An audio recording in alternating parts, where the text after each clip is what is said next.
I'd like to ask you a question. You said that the way that we're remediating isn't working. I run into a lot of MSPs that are relatively new in the space and are considering adding a vulnerability management tool. And I get the question a lot, is this going to do the remediation? Talk a little bit about what remediation is, what that process is, and what different tools can do for you in that space.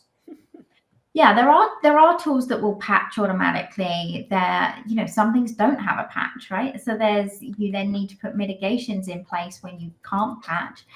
And actually, I've forgotten exactly the number. There's some numbers that I've got from what are we looking at? So 2022, like 17,600 vulnerabilities were discovered. And you're not going to have all of those, but like you can't patch 17,000 things. Like your systems would be offline continuously. You've got to decide what you patch, what's actually going to make a difference by you remediating it. And yeah, like, do you have a solution that is going to help you patch, help with that cadence, like help you do those things? That's really valuable too.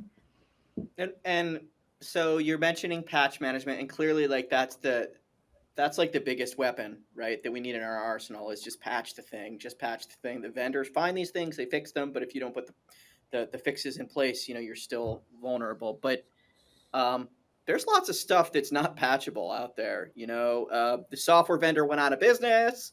The software vendor just doesn't care. The software vendor's in on it. um, those things all happen. And then you end up with the complexity of patch management itself. Like, is your patch management product capable of patching this thing? Is the system even updatable?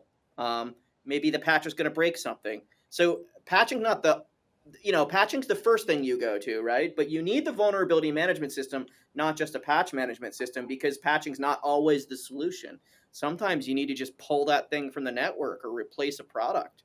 And other times you get the customer to accept it. But in that case, it's very, very important that the people that are actually going to be harmed by that vulnerability are accepting that, and not just accepting it in a theoretical perspective of, yeah, we know we don't have perfect security, but you tell them, hey, this specific thing in your business has this potential risk, and it's likely that this could happen, and you need to have that conversation, and someone needs to document the outcome of that conversation, right? We're going to replace the thing, we're going to fix the thing, we're going to patch the thing, whatever the conclusion is, right? And the technologists can't do this on their own, right? You need to work with your end customer on that.